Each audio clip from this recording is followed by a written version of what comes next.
Hello everyone, welcome back to my channel and good time to all of you. Today in this video I'm going to talk about the modal verb.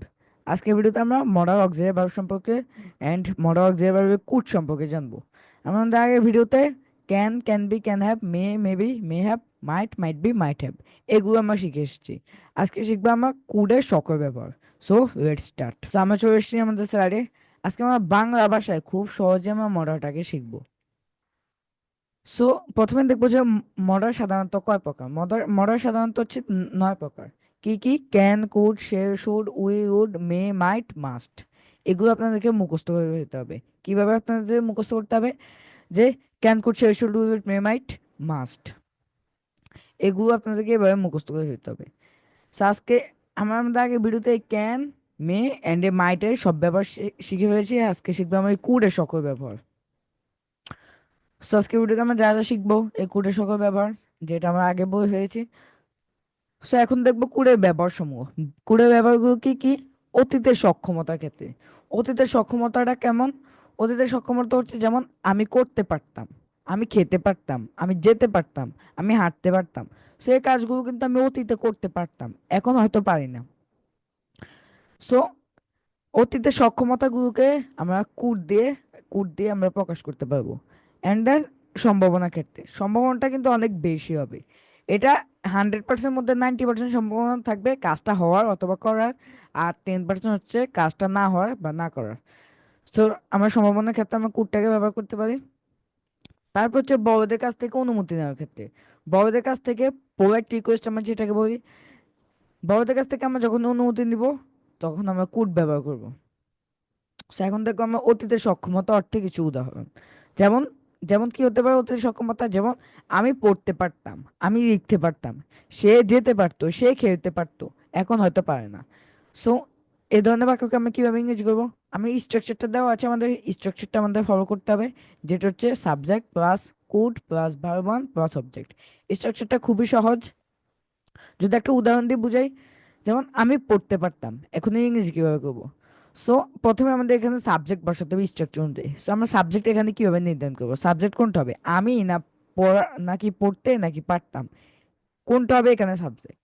So আমাদের subject নির্ধারণ করার একটা সহজ কৌশল আছে, যেটা হচ্ছে বাক্যে ভার্বকে যখন আমরা কে দিয়ে প্রশ্ন করবো তখনই আমরা সাবজেক্ট পেয়ে যাব। সো যেমন এখানে আমি পড়তে পারতাম, সো কে পড়তে পারতো? আমি পড়তে পারতাম। সো আমি হচ্ছে এখানে সাবজেক্ট। সো আমি ইংরেজি হচ্ছে আইটাকে আমরা সাবজেক্ট হিসেবে বসালাম। অ্যান্ড দেন এখন আমাদের কুড বসাতে হবে, কুড বসালাম।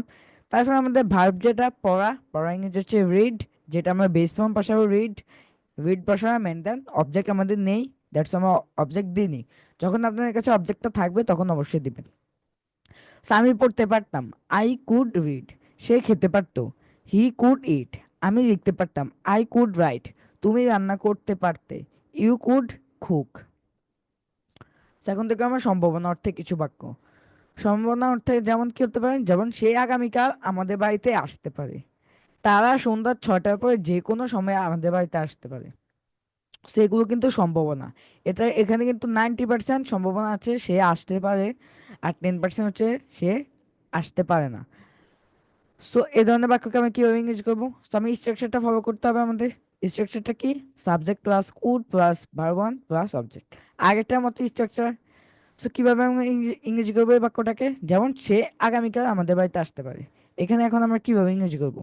আমাদের প্রথমে সাবজেক্ট ফাইন্ড আউট করতে হবে। সাবজেক্ট আমরা ফাইন্ড আউট করার কৌশল শিখে এসেছি, যে বাক্যে ভার্বকে যখন কে দিয়ে প্রশ্ন করা হবে তখন আমরা সাবজেক্ট পেয়ে যাবো। সেখানে ভার্ব হচ্ছে আসা। সো কে আমাদের বাড়িতে আসতে পারে? সে আমাদের বাড়িতে আসতে পারে। সো সে হচ্ছে এখানে সাবজেক্ট। সো সে আমরা সাবজেক্ট হিসেবে বসালাম হি।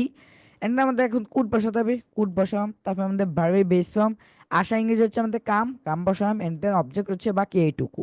এখানে আমাদের অবজেক্ট ছিল, দ্যাটস আমরা অবজেক্ট বসিয়ে দিচ্ছি। তো সে আমাদের বাড়িতে, সে আগামীকাল আমাদের বাড়িতে আসতে পারে, he could come our house tomorrow. তারা সন্ধ্যা 6টার পরে যে কোনো সময় আসতে পারে, they could come any time after 6 p.m. এই ওষুধটি ব্যথা কমাতে সাহায্য করতে পারে, this medicine could help to reduce pain.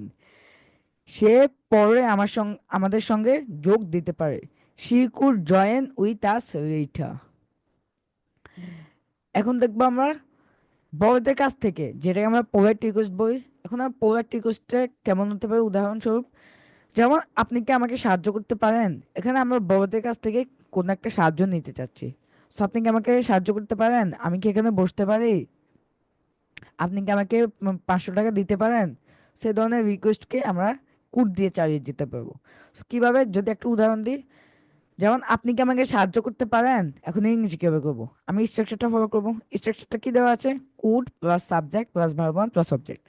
আগে কুডে ছিল সাবজেক্টের পরে কুড বসাতে হবে, কিন্তু এখানে কুডের পরে সাবজেক্ট বসবে, কুডের পরে আমাদের সাবজেক্টের বসাতে হবে। যেমন আপনি কি আমাকে সাহায্য করতে পারেন, এখন এই ইংরেজি কিভাবে করবো, So, আমি স্ট্রাকচারটাকে ফলো করবো। স্ট্রাকচার কি দেওয়া আছে, প্রথমে আমাদের কুড বসাতে হবে, কুড বসালাম, এখানে সাবজেক্ট নির্ধারণ করতে হবে, এখানে সাবজেক্ট হবে আপনি, আপনি, সো আপনি ইংরেজি হচ্ছে ইউ, ইউ আমরা সাবজেক্ট হিসেবে বসালাম। অ্যান্ড দেন ভার্বন বসাতে হবে, সো সাহায্য হচ্ছে আমাদের ভার্ব, এই সাহায্য ইংরেজি হচ্ছে হেল্প, যেটা হচ্ছে এটার বেস ফর্ম। সো আমরা এই ভার্বনটাকে বসালাম, অ্যান্ড দেন মি, এটুকু হচ্ছে আমাদের অবজেক্ট।